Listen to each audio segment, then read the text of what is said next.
9h01, já de volta aqui com o TV Mar News. E olha só, com uma votação expressiva, JHC foi eleito no último domingo o prefeito da capital alagoana e vai comandar a nossa capital, Maceió, a partir de janeiro de 2021. Mais de 220 mil eleitores optaram pela mudança e a gente vai entender agora como esta mudança se dará, recebendo aqui no nosso estúdio ele mesmo, JHC. Seja muito bem-vindo, parabéns pela sua vitória, bem-vindo mais uma vez aqui ao TV Mar News, né? É claro que a gente não pode iniciar aqui na companhia de Arnaldo Ferreira também, a gente não pode iniciar sem antes lhe parabenizar por essa vitória, a gente que vem acompanhando aí a trajetória nesses últimos meses. Mas aí a gente já vem perguntar, quando que nós, maceioenses, sentiremos a mudança inicialmente na sua gestão acontecer? Qual será o seu maior desafio? Bom dia. Bom dia, Porlane. Bom dia, Arnaldo. É com extrema alegria e enorme satisfação que a gente fala aqui para o TV Mar News e para todos os telespectadores e dizer que nós estamos aqui já na transição, trabalhando muito, a gente não perdeu um dia sequer. Então, domingo foi a eleição, outro dia cedinho, na segunda-feira, a gente já estava trabalhando. Hoje a gente já tem uma reunião muito importante com a Prefeitura de Maceió. A primeira medida que a gente tem que tomar justamente é tomar pé da situação, trazer todos os números, os dados da Prefeitura, para a gente começar a ter um diagnóstico mais preciso da real situação da Prefeitura. Mas o que nós queremos fazer, Porlane, é já ter um impacto aí inicial dos 100 primeiros dias. Então, a gente já está se planejando para os 100 primeiros dias. A gente já fez contatos importantíssimos em Brasília. Semana que vem eu já vou estar em agenda já como prefeito eleito, né, com várias pastas, vários ministros que serão muito importantes e serão fundamentais para a gente poder iniciar esses 100 primeiros dias.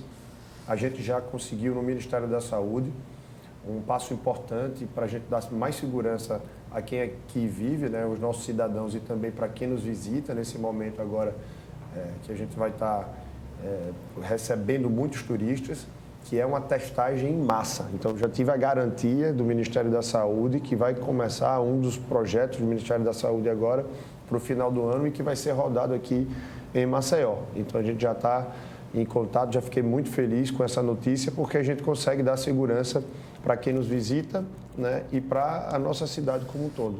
Então, a gente vai sempre estar buscando parcerias que a gente possa estar contribuindo para o fortalecimento das políticas públicas locais.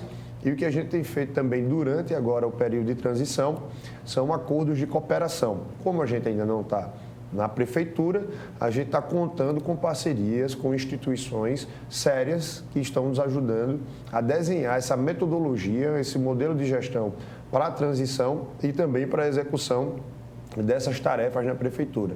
Então, o SEBRAE, que é uma instituição, uma entidade importantíssima, através do Vinícius Lages também, que a gente tem conversado bastante, localmente já se colocou à disposição, né? Outras entidades, como o Movimento Brasil Competitivo, a gente também está falando com a Vetor Brasil, a gente recebeu, para você ter uma ideia, Arnaldo, já mais de 14 mil currículos. A gente abriu uma seleção pública, né, de currículos, e agora a Vetor vai fazer toda a triagem dessas informações, todas as competências de cada cidadão que enviou as suas informações, seus currículos, para fazer essa checagem das habilidades, do perfil, né, de cada pessoa, para começar a fazer um procedimento correto para aqueles que queiram, né, trabalhar conosco. Então, prefeito, primeiro, bom dia, parabéns. Bom dia, é uma satisfação entrevistá-lo novamente. Entrevistamos o senhor aqui na Sabatina. O senhor manteve a sua relação. No primeiro dia, quer dizer, logo, o senhor não esperou nem o dia seguinte, foi no mesmo dia, já deu uma entrevista coletiva, isso, falando que a mudança começava naquele momento. E o senhor traz, agora monta uma equipe com 8 integrantes que tem desde delegados, especialistas em PhD, combate ao crime organizado, né? O senhor tem técnicos, especialistas em áreas fazendárias, professores da universidade, parlamentares na sua equipe. Que ideia, desse primeiro momento, o senhor pensou nesse grupo de especialistas? E o senhor participa também já da primeira reunião às 10 horas, daqui a pouquinho? Eu estou participando diretamente, Arnaldo, né? Eu sou muito inquieto e quando eu me deparei com esse desafio também da transição, eu falei, bom, a gente não pode perder um minuto, né? Então, como a Porlane falou, a gente, durante a campanha, a gente trouxe muito, falamos muito sobre a mudança. E agora nós estamos fazendo a mudança. Então, para você ter ideia, nessa reunião vai participar especialistas em planejamento até de Lisboa, que está fazendo doutorado. A gente vai participar também um outro especialista que tem um currículo exemplar, que participa de Brasília, que é especialista em gestão e governança. Vai estar participando também. Então, foi um pedido que eu fiz ontem para que a gente se adaptasse, para que essas pessoas possam estar participando, fazendo as perguntas corretas. Me permite, não querendo interromper, mas já interrompendo, como diria o meu colega, Jô Soares. Quer dizer, esse vai ser o perfil da sua equipe? Vai ser. Claro que a gente, Arnaldo, a gente precisa entender o seguinte. A gente tem muita gente boa e competente aqui, né? Então, a gente não pode errar no diagnóstico, porque quando a gente faz o diagnóstico correto, quando você chega no médico, você faz o diagnóstico correto, você passa o remédio correto, né, para determinada situação. Então, a gente tem muita gente competente e muita gente boa. Então, a gente precisa, claro, depois desse diagnóstico, a gente encontrar as pessoas que eu acredito muito no potencial, né, das pessoas da nossa cidade, e a grande parte delas já estão também compondo, né, essa base de transição, para a gente poder atuar conjuntamente. Então, na verdade, será um conjunto de iniciativas, de ideias, que vai ser formatada de uma forma diferente e que vai dar certo, né, porque a gente já viu que são modelos que, para a atualidade, botar Maceió na agenda, né, do século XXI, passar por esse processo também de uma dinâmica, de uma interação da administração completamente diferente. Maceió hoje, na verdade, tem ilhas que não se comunicam. E agora a gente precisa pensar na administração como um todo, para poder a gente ter uma ordem e uma filosofia de governo e de governança que se comunique, que tenham vasos comunicantes, né, entre as pastas, e que a gente consiga, através dessas informações abertas, tomar as melhores decisões.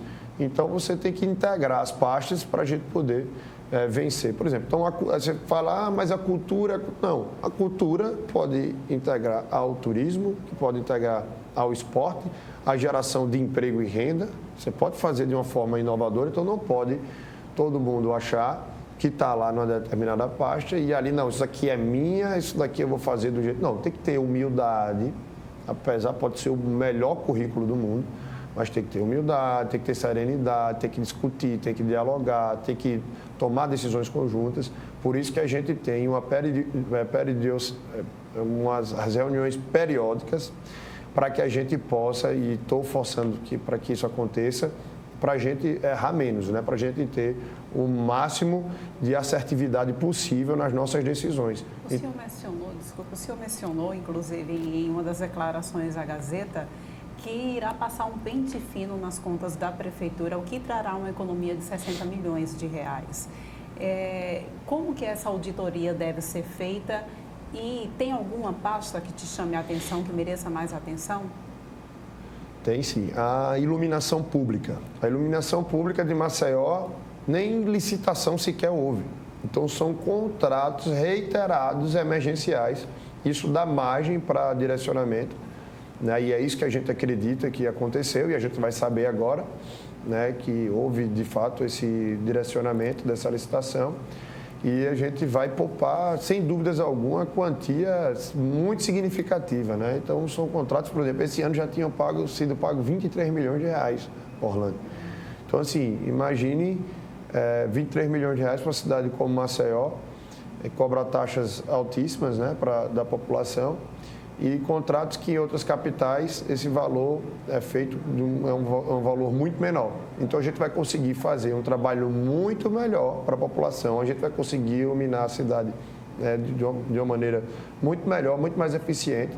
Hoje, geralmente, os postes que nós temos, que tudo bem que a gente tem que separar as coisas, que a iluminação cabe uma parte, né, dessa gestão, a outra já é com a própria Equatorial, enfim, mas...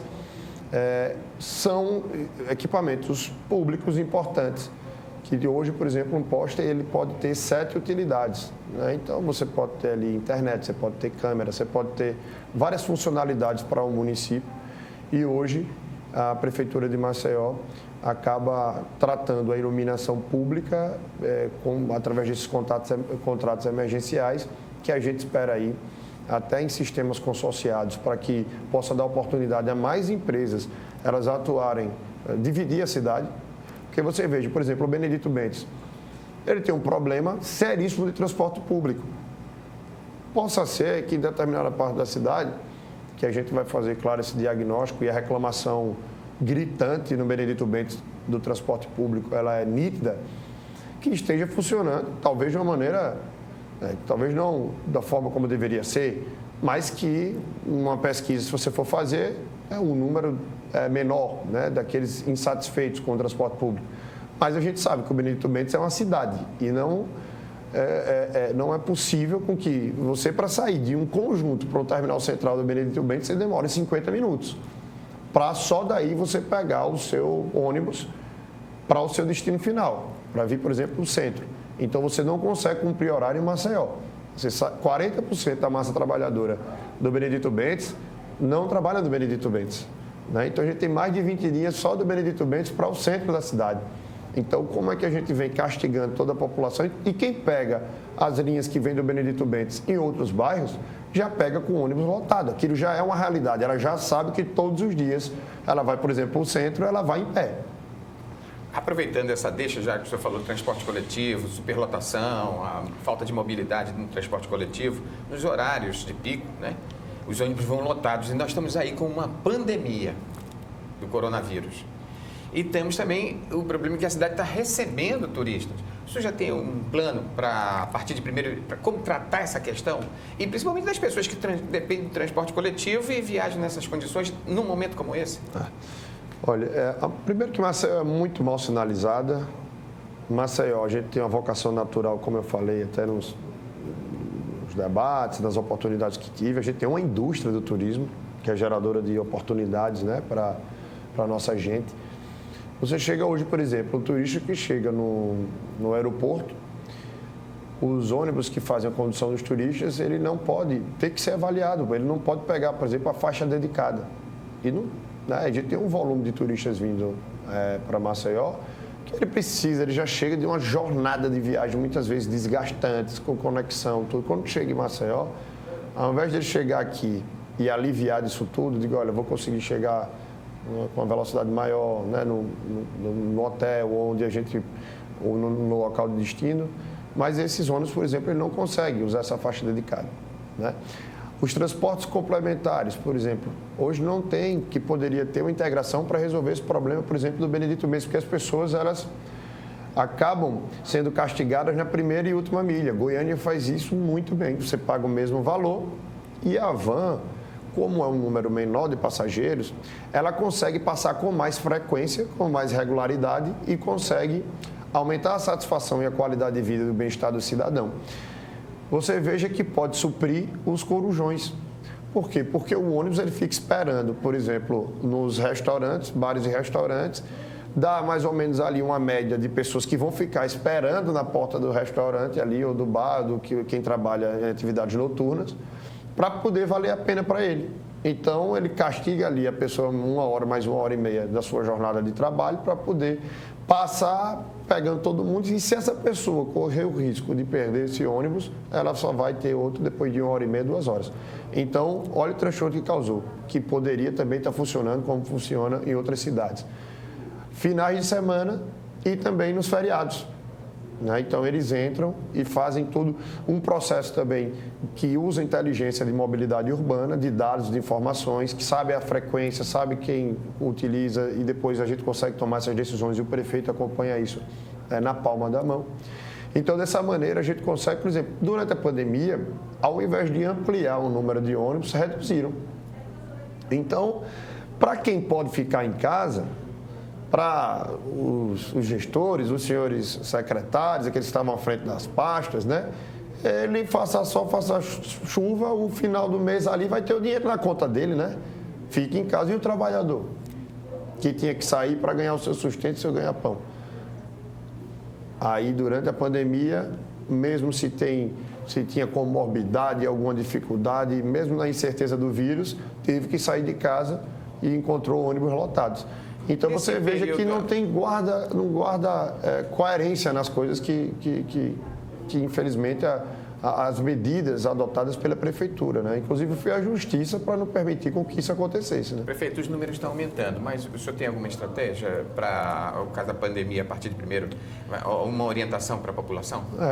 Eu posso assegurar uma coisa, Maceió terá suas estratégias próprias, né? Então Maceió sempre ficou, veja que a administração de Maceió sempre abriu mão de decidir. Sempre abriu mão de poder, de alguma maneira, participar das decisões. Pois é, como é que será então a relação entre governo e prefeitura, principalmente nesse momento de pandemia, que é tão essencial o trabalho conjunto para o enfrentamento? Você falou uma palavra-chave, é essencial que haja um trabalho em conjunto. É essencial, mas é um trabalho em conjunto.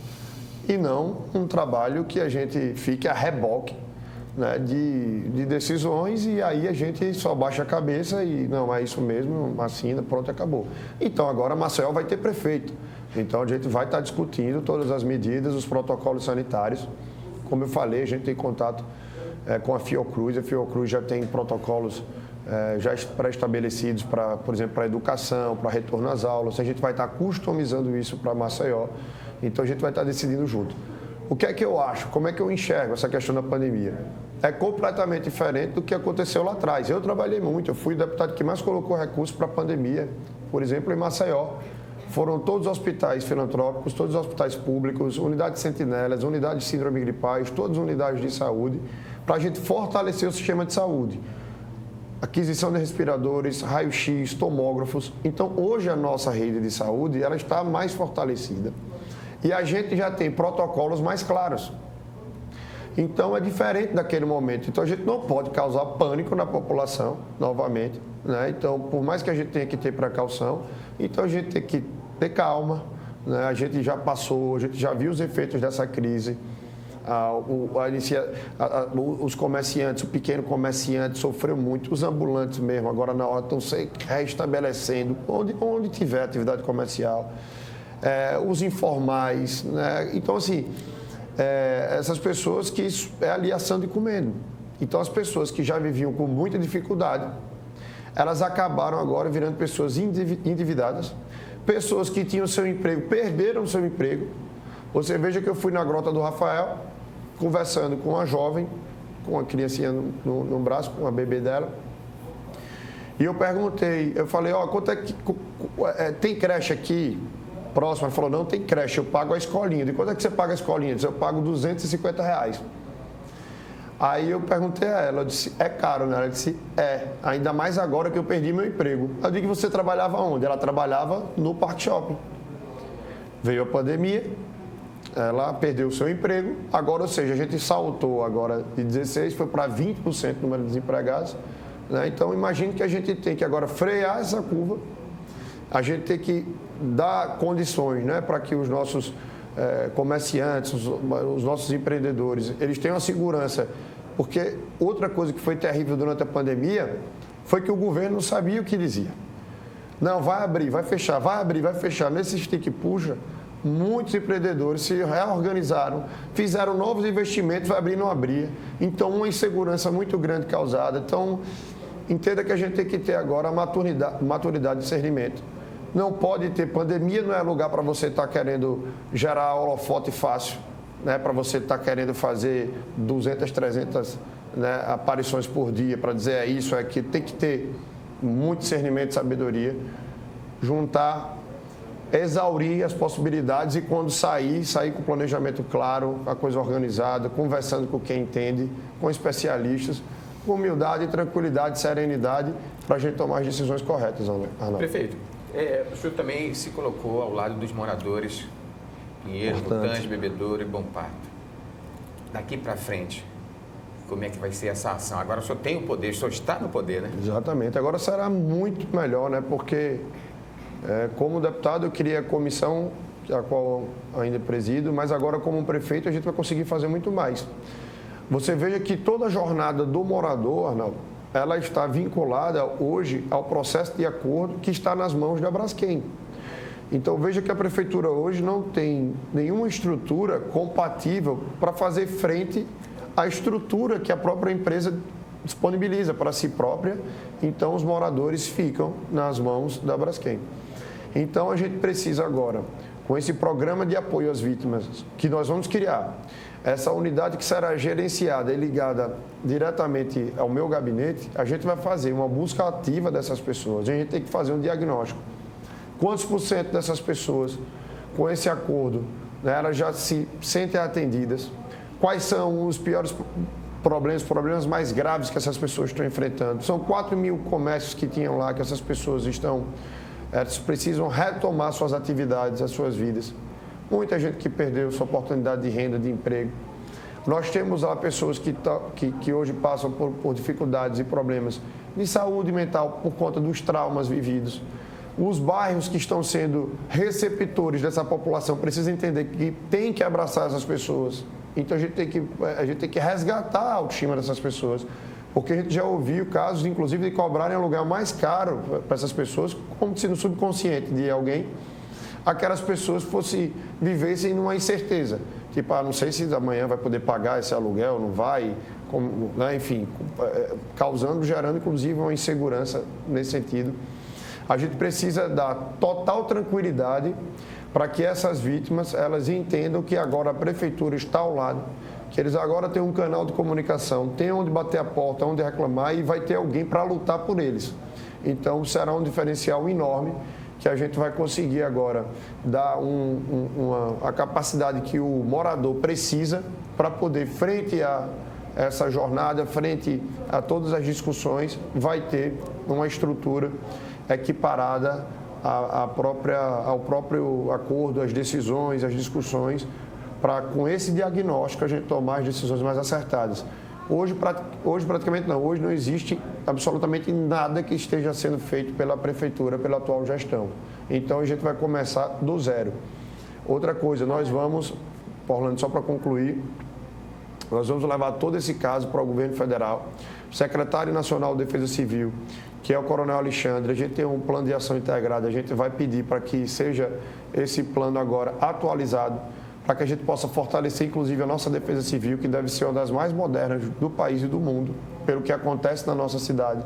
A gente vai ter que investir em tecnologia, tudo que for necessário, para a gente dar segurança à nossa cidade. Todos nós somos atingidos. A gente tem que entender isso, tá, gente? Então, todos nós somos atingidos. Isso vai impactar no nosso plano diretor, isso impactou no nosso VLT, que era uma passagem barata, intermunicipal, que ia até o centro da cidade.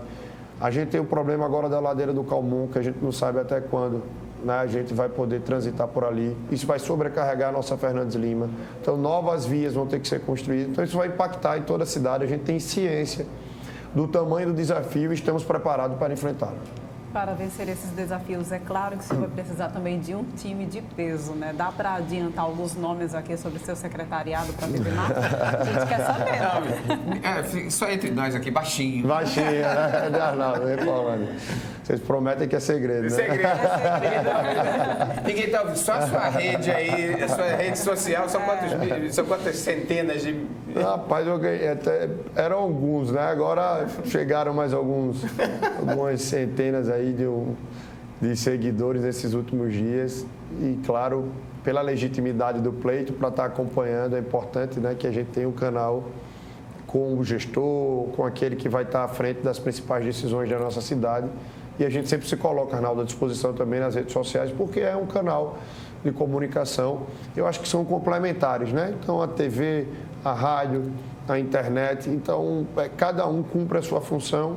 Aqui a gente está dando os insights, né? E soltando as fagulhas que a gente precisa.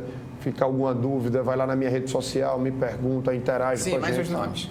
Sim, e os nomes, Arnaldo, a gente está ainda montando esse time. A gente já fez alguns convites, a gente está tendo algumas discussões. Entendo que isso é um processo que a gente está fazendo de uma forma diferente, então exige o tempo adequado, que inclusive a gente está indo bem rápido, viu, Arnaldo? Até porque não tem tempo, né?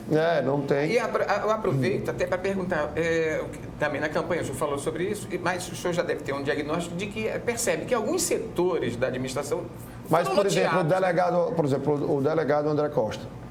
Então, esse já é um nome que vai estar, que é um excelente quadro, que é o delegado de Polícia Federal, uma pessoa extremamente... E de combate ao crime organizado. Sim, também. Então, uma pessoa enfim, já bem experimentada e muito experiente, que vai contribuir demais. Ele é extremamente atualizado, é uma pessoa extremamente capaz.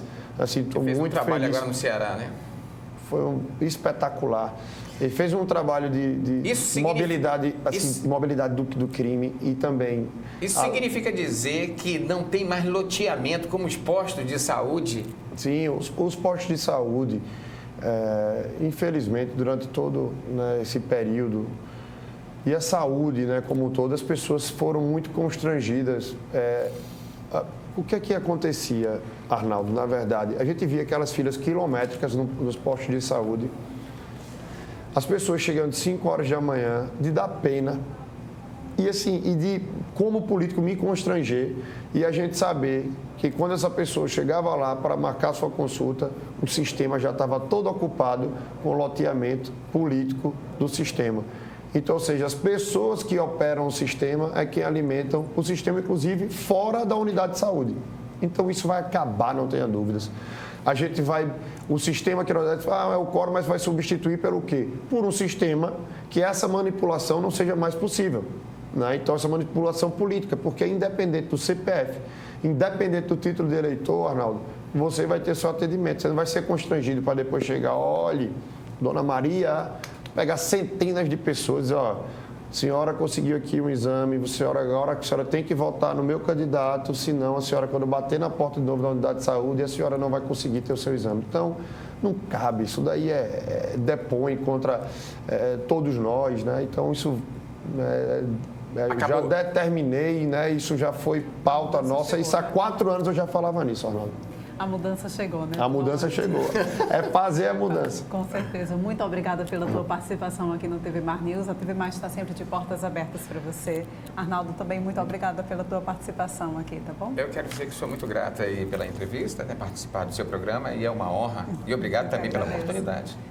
Pela chance. Paulane, Arnaldo, queria agradecer especialmente a todos os telespectadores e agradecer pela oportunidade de poder agora ser o prefeito da capital de todos os alagoanos e dizer que agora vou trabalhar para poder honrar cada voto e orgulhar muito vocês. Muito obrigada. A gente vai agora para um rápido intervalo, mas volta daqui a pouquinho trazendo mais informações para vocês aqui no TV Mar News.